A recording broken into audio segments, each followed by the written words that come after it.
Alors Lina, que fais-tu? Ben, je prépare le repas. Mais écoute, on a l'émission. Oh, mais j'ai complètement oublié ça. Écoute, éteins tout ça D'accord. et puis viens avec moi. On y va. D'accord, on y va.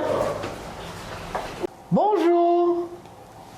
Bienvenue dans Intermag, votre magazine intergénérationnel qui traite des sujets de société avec bonne humeur. Je suis Lina. Je suis sur ce plateau avec Guy. Salut. Aujourd'hui, il sera question de cuisine. On y va? On y va. Au sommaire, aujourd'hui, un micro-trottoir, une visite chez 3 restaurateurs à Sainte-Marie. Et pour finir, nous avons réalisé un challenge ô combien olfactif. Mais avant de commencer, Guy, parle-nous de la cuisine créole. Mais pas de problème, Lina. On y va. On y va.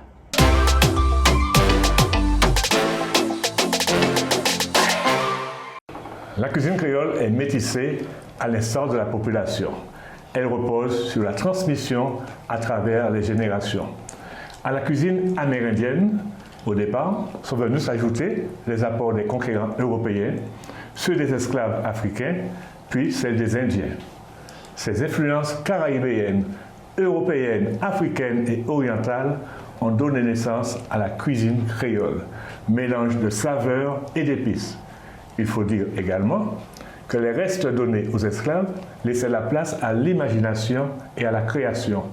Exemple, le pâté en pot, fait à base d'appât, non consommé par les propriétaires d'esclaves.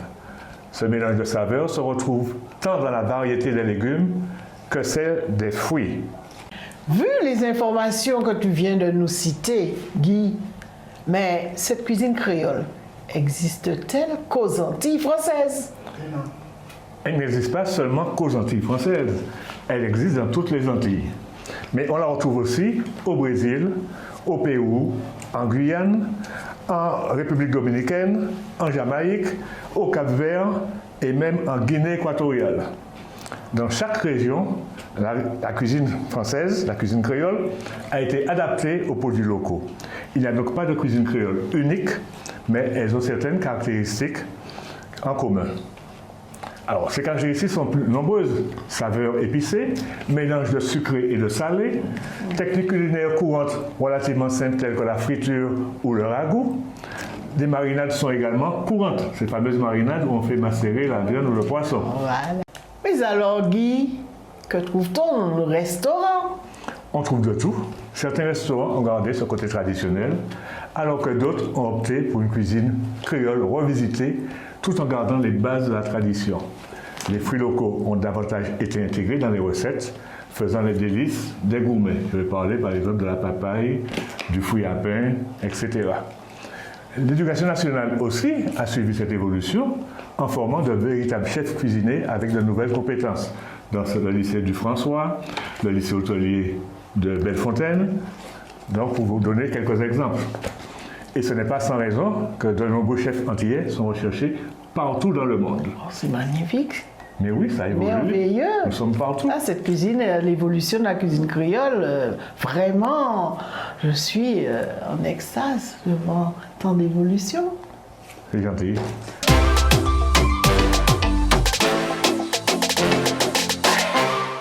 Nous vous avons interrogé pour connaître les 3 plats antillais que vous préférez. Écoutez. Bonjour madame. Bonjour. Dites-moi, quels sont les 3 plats martiniquais typiques que vous aimez?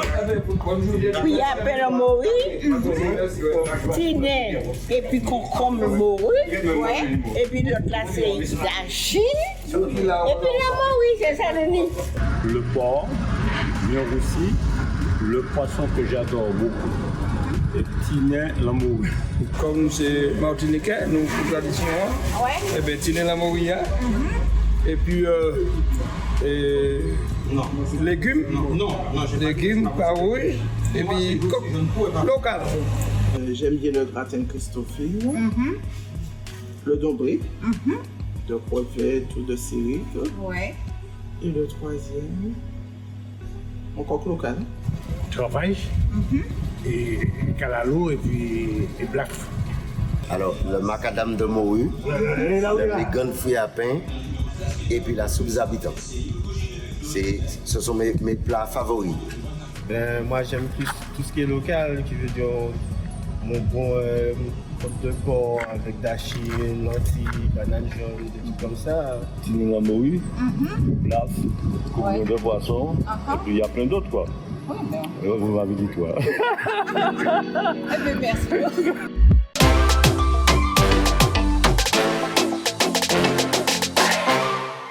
Et alors Guy, pour notre reportage, qu'est-ce qu'on a en menu? Eh bien, je vous ai déniché 3 restaurants à Sainte-Marie. Vous allez voir, direction North Beach, La Détente et Kaidiri. 3 restaurants au style particulier. Ça va être beau tout ça. On y va. Suis-moi, tu verras. J'irai.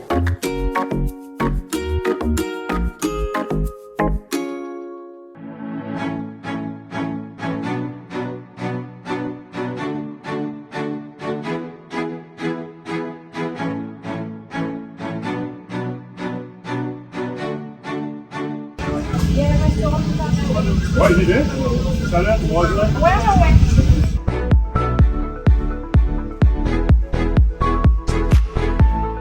Bonjour. Enchanté. Pour le reportage. Merci. On va s'installer en terrasse. Entendu. Nous sommes aujourd'hui à Sainte-Marie avec un arrière-plan le Tombolo, site très visé par les publics. Et nous sommes au restaurant North Beach. Bonjour madame. Bonjour, Johanna Dupro. Alors vous êtes gérante du North Beach. Quel est votre secret madame? Tout à fait, je suis la gérante de l'établissement depuis 2 ans.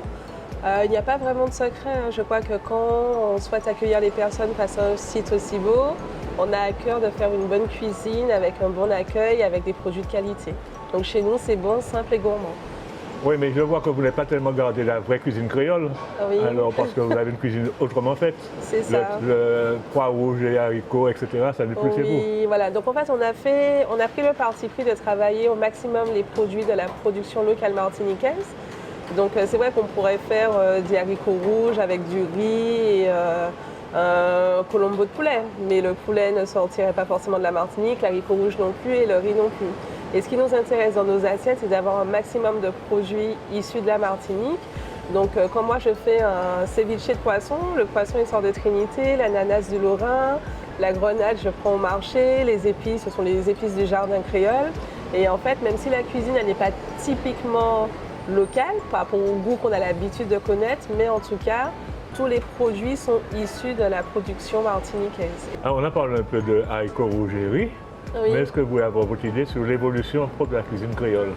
Alors je crois que la cuisine créole en soi elle est ancrée. Elle ne va jamais changer, on a vraiment nos plats fétiches. Mais ce que je peux observer, c'est que la nouvelle génération dont je fais partie a à cœur de valoriser vraiment les produits de l'agriculture martiniquaise.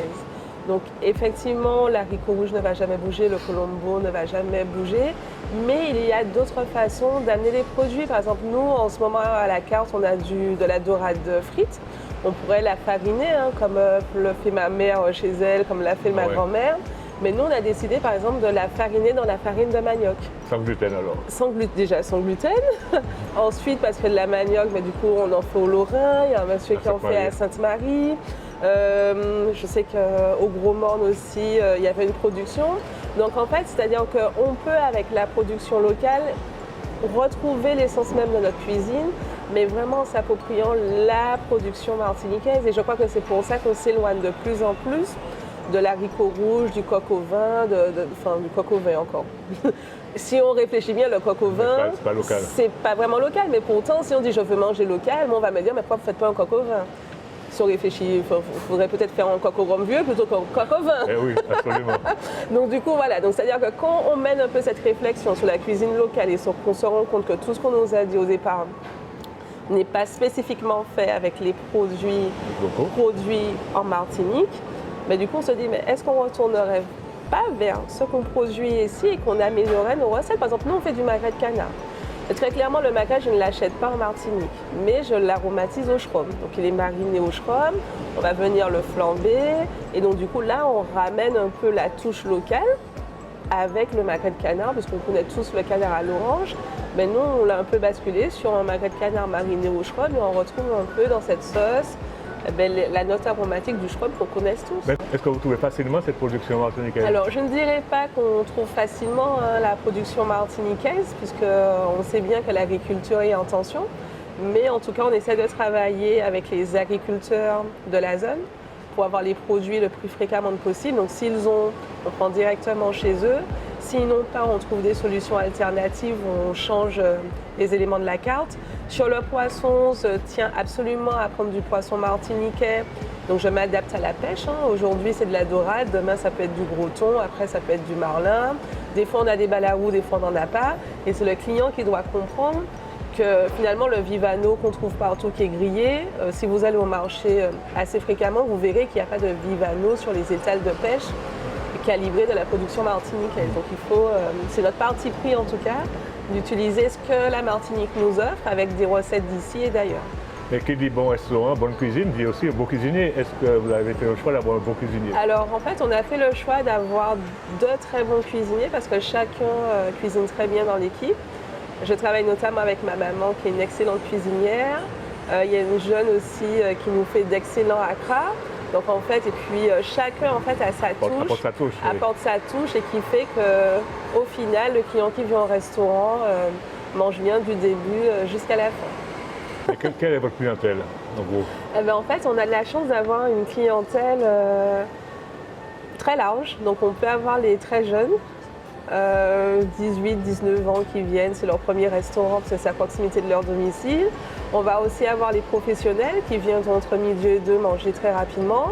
On va bien sûr avoir la clientèle touristique parce qu'on est face au tombolo, donc les touristes qui viennent de métropole, de Suisse, d'Italie, autres qui seront contents d'avoir un bocal pour découvrir la cuisine martiniquaise. Les touristes, ceux qui sortent de Sainte-Anne et qui, ça faisait longtemps qu'ils n'étaient pas venus à Sainte-Marie, donc ça leur permet de redécouvrir le Nord. Et puis aussi la clientèle senior qui prend plaisir le week-end ou le soir à venir manger des fois en couple. Et c'est vrai que ça nous fait souvent sourire d'aller voir. Vous êtes ouvert jusqu'à quelle heure?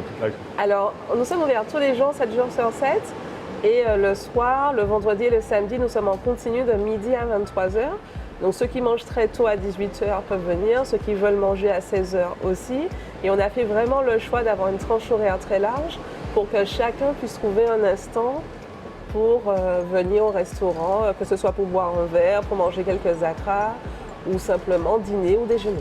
Mais il y a aussi l'impact du tombolo qui a peut-être dopé votre bien clientèle. sûr, alors l'impact du tombolo est incroyable. C'est d'ailleurs pour ça que j'ai décidé d'ouvrir un restaurant. C'est-à-dire que je ne trouvais pas normal qu'il y ait un site aussi beau que celui-là et qu'il n'y ait pas d'offre de restauration en face. Donc du coup, forcément, quand le tombolo est ouvert, en fait, on a beaucoup plus de clients. Et on a remarqué que même le soir, on arrive à être complet. Donc ça veut dire que oui, il y a le tombolo. Le soir, personne n'y va, mais les gens se déplacent quand même au restaurant pour découvrir notre cuisine. Alors quel est votre plat fétiche?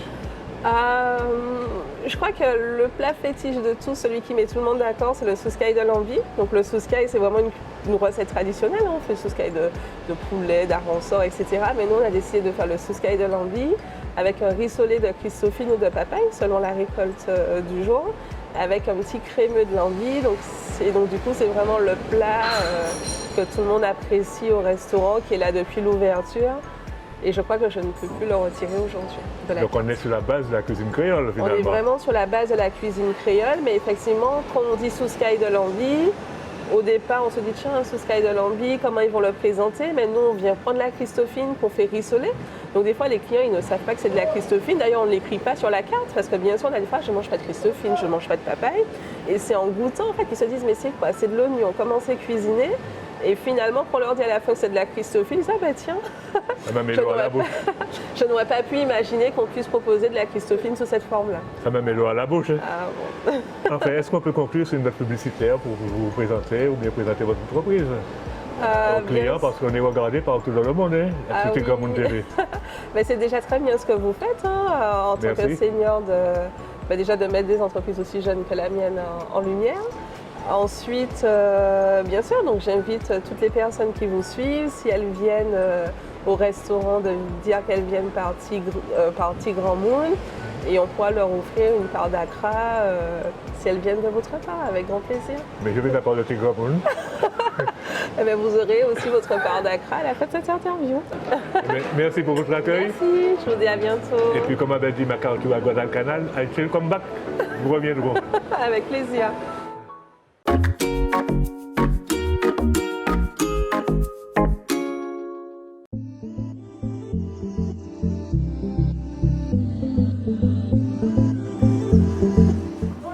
Bonjour madame, bienvenue. Restaurant à la détente.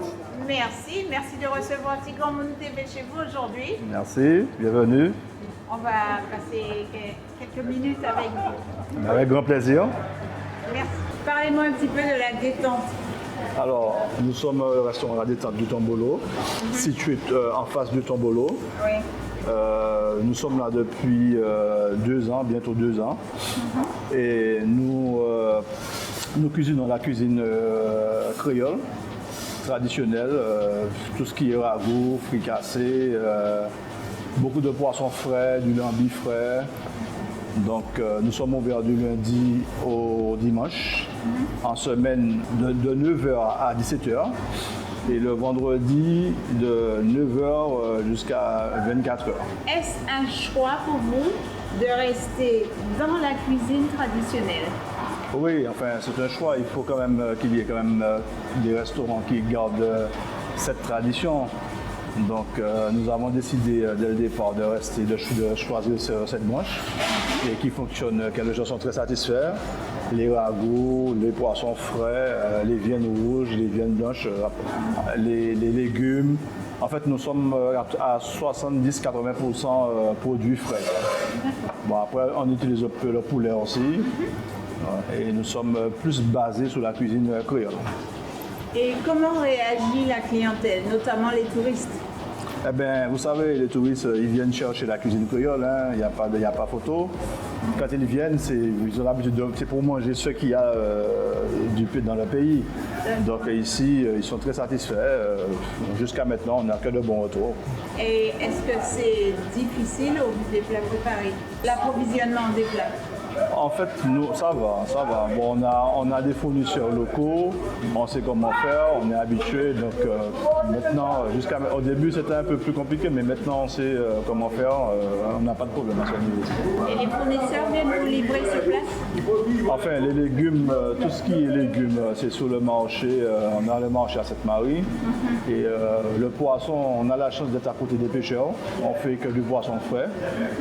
Et le reste, les viandes rouges, on travaille avec les boucheries qui ne sont pas très loin aussi. Ce qui fait on arrive à trouver tout ce qu'on a besoin sur place. Quoi. Je vous remercie pour tout ça et puis... Eh ben, c'est moi qui vous remercie déjà et puis voilà, venez manger aussi de vous-même pour découvrir nos recettes.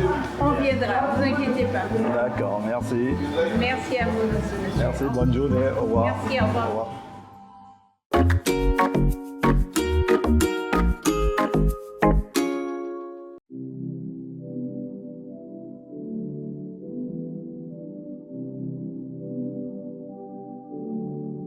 Nous sommes Kaidiri, avec en arrière-plan le Tombolo de Sainte-Marie. Bonjour Jimmy. Bonjour. Un nouveau concept? Un nouveau concept. D'où ça t'est venu cette idée? Ça m'est venu en fait de mes amis. J'avais pour habitude de faire des petites journées entre amis, des soirées, on faisait des petites grillades. Je faisais profiter à mes amis de mes produits de la mer. Donc je pêchais, je grillais. Et mes amis venaient et on mangeait tous ensemble. Et donc, c'est là, ils m'ont dit, mais pourquoi tu ne ferais pas quelque chose, un petit restaurant, les pieds dans le sable? Et puis, je me suis dit, mais pourquoi pas? Et puis voilà, l'idée est partie comme ça. Et pourquoi Kaidiri? Eh ben, parce qu'en fait, ici, ça a toujours été un lieu de rassemblement via mon oncle, qu'on appelle Thierry, que tout le monde connaît, le pêcheur Thierry. Et puis, je me suis dit, bon, je vais appeler Kaidiri, lui faire aussi un clin d'œil. Et puis Kaidiri, parce que stratégiquement, lorsqu'on dit Kaidiri, les gens savent où venir exactement. Donc, voilà. Alors ton concept, c'est de l'assiette, de la mer à l'assiette. Est-ce que c'est des produits frais qui viennent de la pêche? Alors, comme je te disais, donc, ce sont des produits frais. Donc, je vais pêcher avec mon oncle le plus souvent.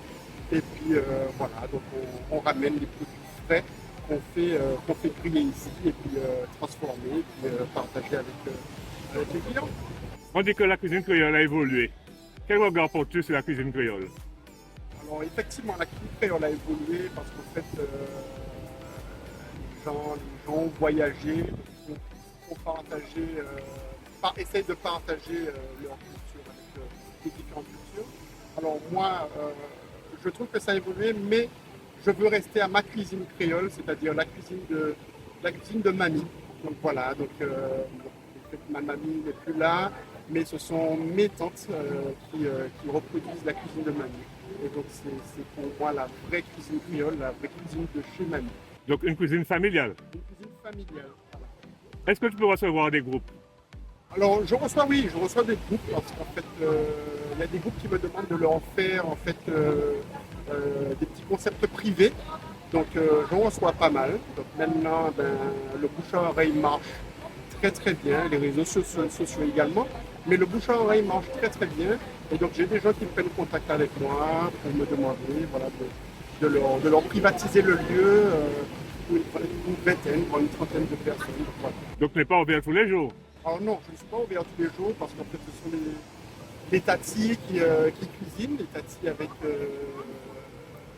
d'autres amis, hein. Mais le plus souvent ce sont les tatis qui cuisinent. Donc, pour éviter de trop fatiguer les tatis, pour l'instant, on fonctionne que le dimanche. Et sur réservation apparemment? Alors sur réservation, pourquoi? Parce qu'en fait on est limité en termes de place, de couverts. Donc en fait on privilégie en fait, les réservations. Comme ça évite que les gens arrivent et qu'ils ne soient pas déçus, qu'on leur dise ben voilà, c'est pas possible aujourd'hui. Alors quel est ton plat fétiche? Alors mon plat fétiche c'est la langouste grillée. La sauce créole. La sauce créole. Et donc c'est pour ça que je me suis dit que je vais faire de ce plat, en fait le plat phare de chez Kaiti. Et l'accompagnement? L'accompagnement c'est alors, le plus souvent les gens prennent des frites avec la langouste grillée, des frites pommes de terre et des frites patates douces, mais je fais aussi du riz, des haricots rouges et puis des légumes pays. Voilà. Comme la tradition. Alors un petit mot, Jimmy, vous êtes comme TV. Alors venez. Et puis le mot de la fin? Venez découvrir Kaidiri, venez découvrir les saveurs de Kaidiri et bien sûr la langouste de Kaidiri. Ok, mais bon courage et bonne continuation. Merci. Et puis bon vent. Luca, thumbs up. Ok, à très bientôt.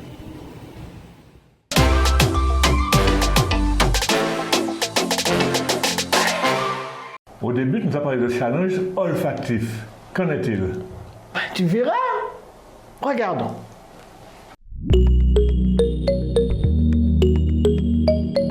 Bonjour. Bonjour.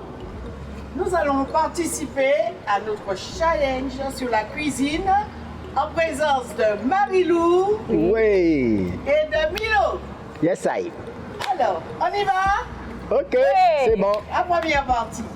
Trouvez le mot à partir d'une définition. 1. Découpe de légumes en tout petits dés pour réaliser des farces et des sauces.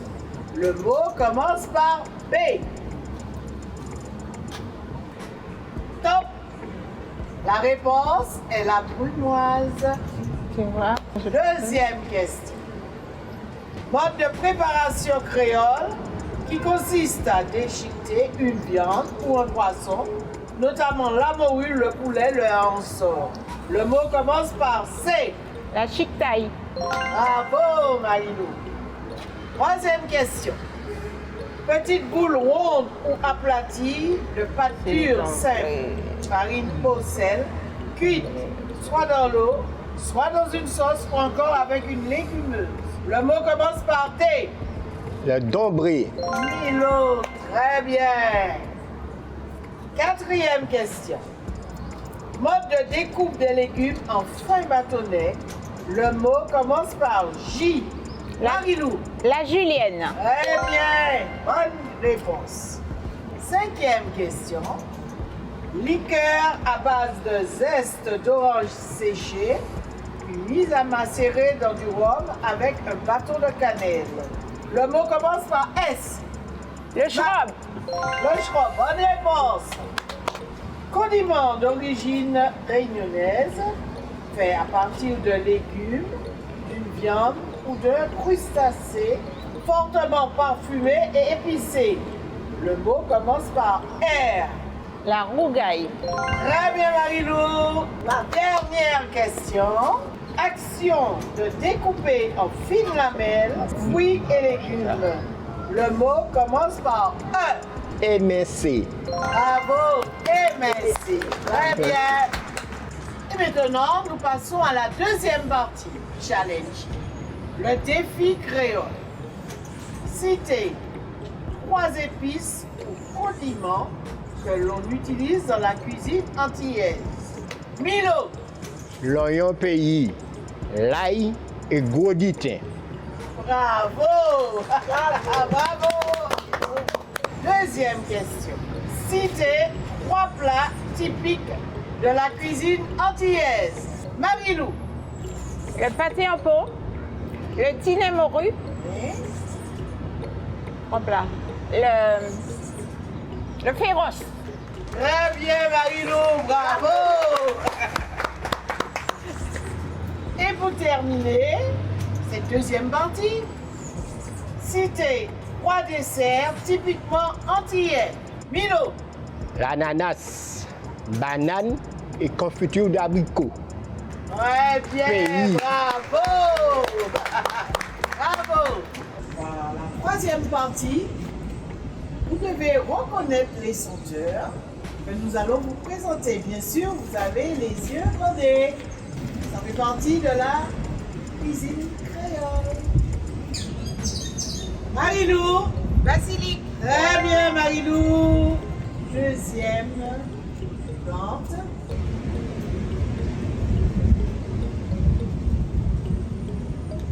Milo. Feuille d'orange. Mauvaise réponse. Marilou. Citron. Très bien. Troisième plante. Milo. Le gros thym. Le gros thym. On y va.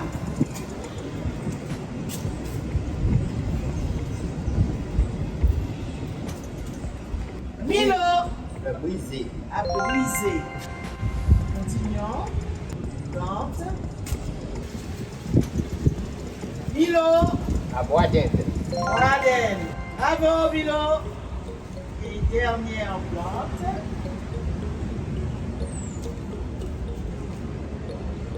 Milo. Guéritou. Non, mauvaise réponse. Doliprane. Très bien, Marilou. Alors, étant à égalité, les deux concurrents, nous allons passer à une dernière senteur.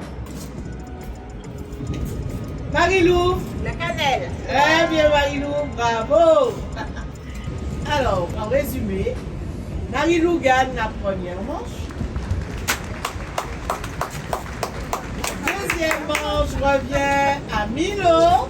Bravo. Et la troisième manche, Marilou. Bravo. C'était super olfactif, Lina, avec la connaissance de toutes ces senteurs que je vais reconnaître. Moi, personnellement, souvent, je prends plaisir à aller casser une petite feuille, que ce soit de thé, de citronnelle, de basilic ou de menthe, pour pouvoir avoir cette senteur au nez. Ah oui.